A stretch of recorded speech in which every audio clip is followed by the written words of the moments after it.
Inside the mind of Chat GPT Agent, here's how AI just got way more personal. Inside the mind of Chat GPT Agent, here's how AI... Hi everyone, welcome to the Insight Stack. In today's episode, we're peeling back the layers on one of the most exciting breakthroughs in AI, the launch of Chat GPT Agents. I mean, everyone is talking about this, and yeah, we really wanted to dive into what it all means. That's right. And the buzz, it's not just hype, you know. It really signals a big step forward for AI. We're moving beyond just chatting with bots. Yeah. To systems that can actually, will do things. Exactly. So our mission today, cut through that noise. We want to give you a clear, deep understanding of what these agents are, how they work deep down, and maybe most importantly, what their arrival really means for you, for your work, your life, and just how we'll all interact with tech going forward. Okay, let's unpack this then. I remember hearing about OpenAI's earlier tools, things like depth research and operator. How do these new ChatGPT agents fit in? I mean, what are they specifically, and why is everyone saying they're such a big deal? Right, so think of a ChatGPT agent as the natural next step. Yeah. It's basically a powerful combination of those earlier tools you mentioned. Before, you might use deep research to, say, pull together info from lots of places. And then you'd switch to Operator if you needed the AI to actually click around on a website, fill in a form, you know. Yeah, separate tools for separate jobs. Exactly. The breakthrough here is that these new agents bundle all that capability together. But the key thing is they also integrate ChatGPT's general smarts and its ability to understand and talk naturally. It's like, remember Steve Jobs introducing the iPhone? He said it wasn't just one thing. It was a phone, an iPod, an internet communicator, all in one. Right. 3 things in one device. Yeah, it's a similar idea. These agents bring different powerful functions together into one sort of unified system. And the result is, well, it's potentially much more powerful than just the individual parts. And the impact is already pretty clear. OpenAI's own tests are showing these agents actually outperforming humans in like roughly half of knowledge work tasks. Half? Wow. Yeah. It's a huge leap. And this is just their first version of a general agent. The speed of this progress is honestly kind of stunning. That statistic, outperforming humans, it's really mind-boggling. It almost sounds like, well, magic. How does it actually do these things? What's going on under the hood? What tools does it have? Yeah, it feels like magic sometimes, but it's built on some pretty sophisticated stuff. So the agent has a set of core tools. There's a text-based browser, good for reading and analyzing websites efficiently. Then there's a visual browser, which is cool because it lets the agent actually see graphical interfaces. So it can see buttons and things? Exactly. See them, click them, type into boxes, navigate pages just like a person would. Beyond that, it's got terminal access, you know, for running code if needed, and direct access to the main ChatGPT API itself. Okay. But what really gives it superpowers are these things OpenAI calls connectors. Think of them as secure bridges. They let the agent tap into services you already use, like Gmail, Google Drive, GitHub, HubSpot, almost like it's logging in itself. So it can work across different apps. Precisely. Seamlessly. And for security, which is obviously crucial, it runs in its own little virtual computer, a sandboxed environment. Okay, sandbox, like a safe play area. Kind of, yeah. It can do its work there, but it can't wander off and mess with the rest of your system. Yeah. Reduces the risk quite a bit. And for you, the user, the transparency is great. You get this real-time visual feed of what it's doing, plus a chain of thought where it explains its reasoning. So you can actually watch it work. You can see what it's doing, why it's doing it, and crucially, you can interrupt it. Interrupt it. How does that work? Well, say you asked it to do something and halfway through you realize, oh, wait, I forgot to mention this key detail. You can just jump in, give it new instructions. It makes it feel much more like collaborating with, you know, another person. That dynamic interaction sounds really useful. It is. Plus, it remembers things across different chats. So it gets more personalized over time, learning your preferences, maybe even using personal details you've shared before without you having to repeat them. Interesting. Of course, there are safety features, guardrails, they call them. It won't do dangerous stuff, won't make purchases or send emails without you explicitly saying yes. Okay, that's reassuring. But, you know, it is still early days. Some users are finding it can be super slow sometimes. Or it might glitch out or occasionally hallucinate, basically, make stuff up, especially on tricky tasks. And yet logging into all those services can feel a bit obnoxious with all the data risk warnings. Right. And you mentioned it's not everywhere yet. Correct. Yep. Not fully available in places like the EU, yet likely because of those strict privacy laws like GDPR.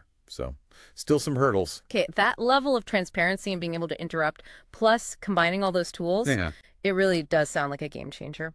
So let's get into the practical side. How is this actually going to change, our daily work, our personal tasks? People are saying it could replace VAs, researchers, for like $20 a month. That sounds huge. It is huge. And it signals this really fundamental shift. We're moving from just prompting an AI to actually delegating tasks to it. The skill set is changing. It's less about crafting the perfect prompt and more about agent management. Agent management, like being a boss for your AI. Kind of, yeah. Yeah.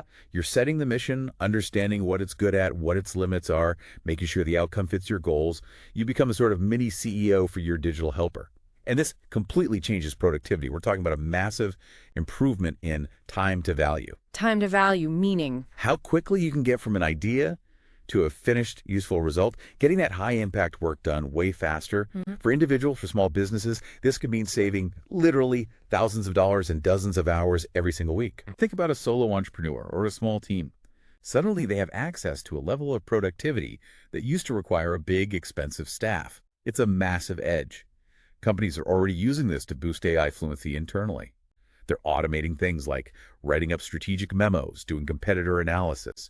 It can act like your personal strategist, or even a kind of assistant CFO, pulling sales data from your CRM, flagging overdue leads, suggesting next steps. So it's not just doing grunt work, it's doing strategic thinking too. To a degree, yes. And you can schedule tasks, so it can work for you autonomously, even when you're not actively online. It becomes more of a proactive partner. That's a pretty compelling picture of how work might change. Okay, let's get specific now. What are people actually doing with these agents right now? Can you give us some real-world examples? What's happening out there? Oh yeah, the variety is already pretty amazing. It really shows how versatile these things are. So in business automation, people are doing things like identifying all the plumbers in Nashville, finding their contact details, and then drafting personalized cold emails to pitch a service. Okay, highly targeted outreach. Exactly. Or researching dentists in Austin for super personalized SEO pitches. E-commerce folks are using it to analyze competitors like, say, Texas Snacks, figure out what they offer, and learn from it. On the financial side, it gets pretty technical, building discounted cash flow models for public companies. Like NVIDIA, you mentioned. Yeah, like NVIDIA, pulling data straight from financial filings, generating Excel sheets. It's logging into CRMs like HubSpot, summarizing sales pipelines, pointing out deals that need attention, suggesting follow-ups. So that's serious automation. It is full SEO audits, too, pulling data from tools like SpyFu, checking page speeds, even putting together presentation things, and talent acquisitions, scanning competitor job boards and LinkedIn for open positions, compiling lists into spreadsheets, really streamlining that process. Okay, those business uses are definitely powerful. What about shifting gears? Things like content creation, or even just, personal life stuff. Absolutely. It's being used across the board. For content and marketing, creators are getting agents to brainstorm unique marketing angles for podcasts. They're even testing those angles using simulated or sometimes real Instagram polls generated by the agent. Wow, testing ideas like that. Yeah. Or rewriting content to be simpler, like a fifth grade reading level to reach more people. It can analyze your favorite writer's style and then write in that style. That's kind of wild. It is. Creating catchy hooks for content that, delay the payoff to keep people engaged. We're seeing full Pinterest content calendars being generated. Visuals, titles, descriptions, hashtags, all ready to go. Sometimes even uploaded straight to Notion. Okay, Pinterest calendars. That's pretty specific. And what about just personal productivity or life management? Any surprising uses there? Definitely. The personal stuff is fascinating. People are using agents to plan detailed date nights or entire trips, like a full itinerary for a 2-day company offsite in Goa flights, hotels, activities, all broken down. Planning whole trips. Okay. Some are trying to use it for online shopping, like on ASOS. Heads up.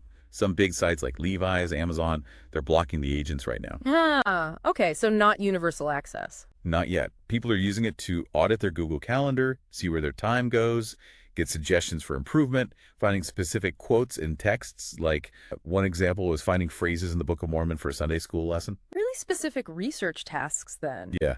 And maybe the most personal example I saw was someone feeding transcripts from their wearable tech into an agent. Wearable tech transcripts, like what they said all day. Kind of, yeah. And asking the agent for suggestions on how to be a better human based on those interactions. Whoa. Okay, that's definitely personal. Quite a range, from CFO analysis to self-help. But look, it's new tech. It can't all be smooth sailing, right? Are there big challenges, tasks where they just don't quite cut it yet? Absolutely. You're right to ask.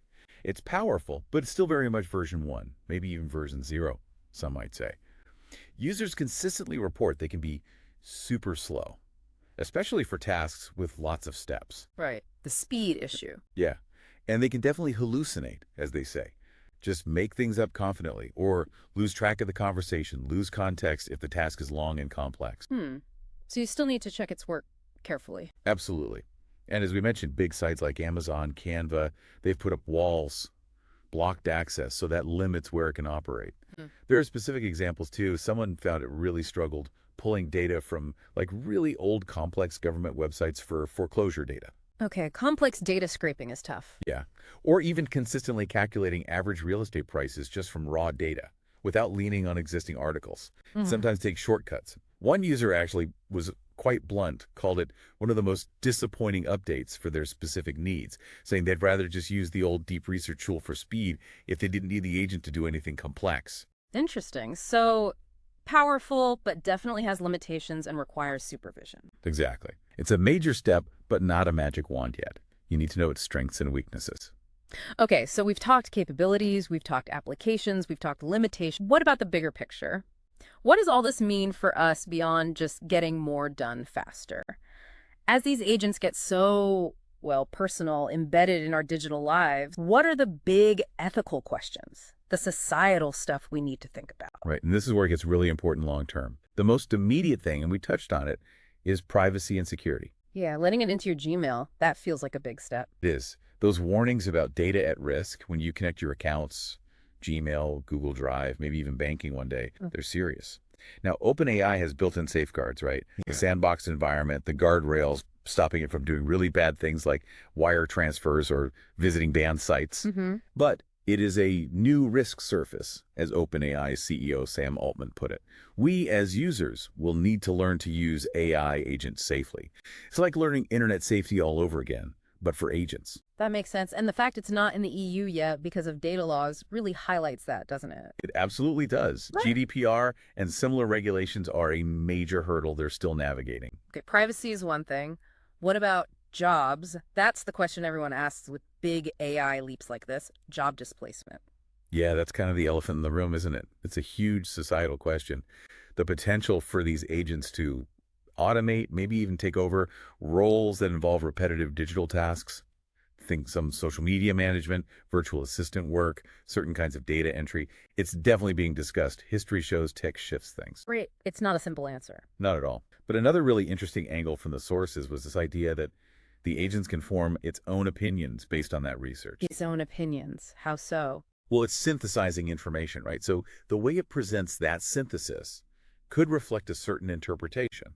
Now, users are always technically in control. You can revoke access, use read-only modes. But it raises questions about trust, doesn't it? Exactly. Can we or should we fully trust an AI synthesized opinion or recommendation? Can that human trust component ever really be replaced?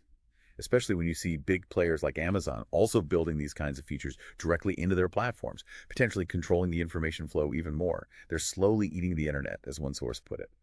That's a sobering thought. Yeah. So at the end of the day, we have to remember, this is still effectively agent version 0. It's powerful, yes, but flawed. But it absolutely marks the start of a huge shift. We're moving from AI as just a tool we talk at to potentially an active autonomous partner we work with. And that's going to require us all to adapt and think critically. What an incredible deep dive. It really feels like we're on the cusp of something major here with ChatGPT agents. It's clear AI is shifting from being just a tool we prompt to becoming a real doer, maybe even a strategic partner. The capabilities, even now, are just immense, and the impact on how we work, create, even live, it's already starting to unfold. Indeed. And thinking bigger picture, it really leaves you wondering, doesn't it? How is the fundamental nature of work or learning or just organizing our lives going to change in the next, say, 5 or 10 years as these agents get smarter and more capable? What new skills might you listening need to develop, not just using them, but effectively orchestrating these personal AI assistants? It's definitely something to think about and probably worth starting to experiment with, responsibly, of course. We hope you've enjoyed this episode of the Insight Stack. What would you build with a personal AI agent? Let us know in the comments. And don't forget to hit subscribe for more episodes that decode the future. Stay curious, stay informed, and we'll see you in the next one.